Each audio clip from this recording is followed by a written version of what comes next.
शिक्षा जगत से आई हुई एक श्रेष्ठ प्रतिभा, उनका हम अभिनंदन करते हैं। जहाँ तक मुझे ज्ञात पड़ता है, ये प्रतिभा एक ब्लेस्ड कपल के रूप में है, क्योंकि बहन जी से भी हम भली भांति परिचित हैं। एक दूसरी प्रतिभा का भी अभिवादन है, चिकारा साहब का। आज का जो विषय है उसका संबंध हमारी इस कलाई से है, जिस कलाई पर प्राय सभी हिंदू कलावा बांधते हैं। जहाँ तक मेरी स्मृति जाती है, अनुभव जाता है, 99% से भी अधिक लोग जो हिंदू धर्म के अंतर्गत आते हैं,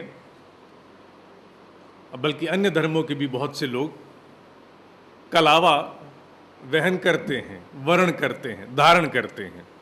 कलावा क्यों बांधा जाता है, ये विषय हमने क्यों लिया?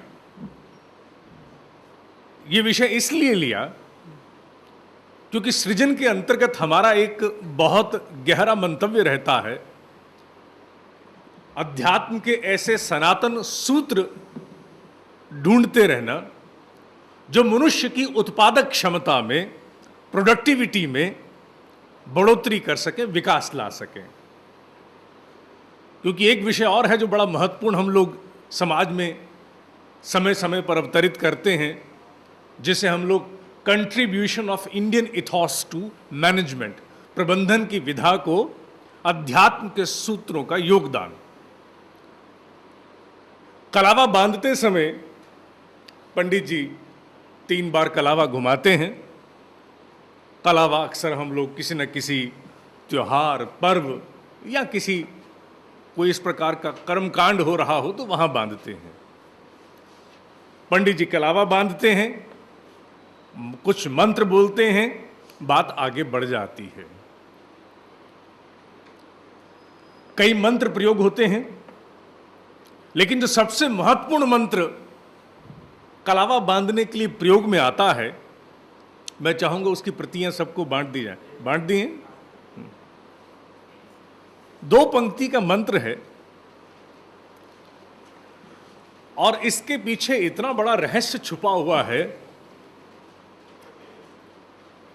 This is a formula to success from Vedas, key to success.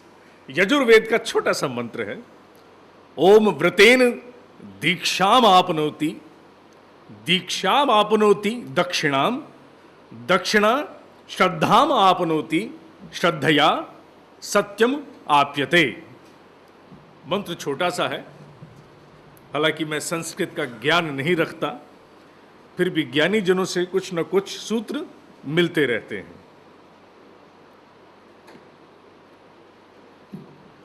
इस मंत्र के पीछे एक बहुत गहरा मर्म है। हमारे यहाँ कर्म कांड में जो मंत्र प्रयोग होते हैं, उनका प्रयोजन ये रहता है कि बाहरी किसी क्रिया के माध्यम से जीव के भीतर कुछ महत्वपूर्ण स्थापना की जाए। क्योंकि आंखें बंद करने के बाद जो एब्स्ट्रैक्ट दुनिया है, वहां अगर कुछ घटित करना है तो बाहर के माध्यम से कोई ना कोई क्रिया की जाती है। जैसे कलावा बांधना, कलावा बांधना एक बाहरी क्रिया है जिससे हम भीतर कुछ स्थापित करते हैं। अब इस मंत्र में एक ऐसा रहस्य है वेदों का जो मनुष्य को सफलता के लिए प्रेरित करता है, सफलता का सूत्र देता है। वो क्या है? क्योंकि इससे तो हम लोग अपने जीवन में सैकड़ों बार बांध चुके हैं, बंधवा चुके हैं, लेकिन कभी इतनी गंभीरता से इसका अवलोकन नहीं किया। इसका पहला शब्द है ओम व्रतेन, व्रत के द्वारा। व्रत, व्रत अर्थात व्रत का अभिप्राय हम लोग लेते हैं कि किसी त्योहार पर्व के दिन हम अगर कुछ ना खाएं तो वो व्रत हो गया।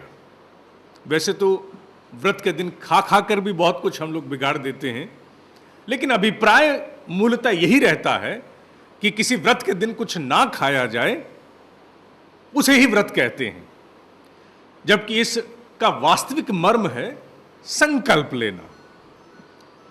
किसी विषय के प्रति डीप रिजोल्यूशन को प्राप्त होना, डीपली रिजॉल्व करना। युधिष्ठिर ने एक व्रत लिया था जिसका निर्वाह उन्होंने आजीवन किया। पूरे जीवन उन्होंने उस व्रत का निर्वाह किया कि मैं विवाह नहीं करूंगा और इस सिंहासन के प्रति अपनी कर्तव्य निष्ठा का पालन करता रहूंगा। यह एक व्रत था, एक संकल्प था जिसका निर्वाह एक जीवन भर हुआ। उसे व्रत कहते हैं।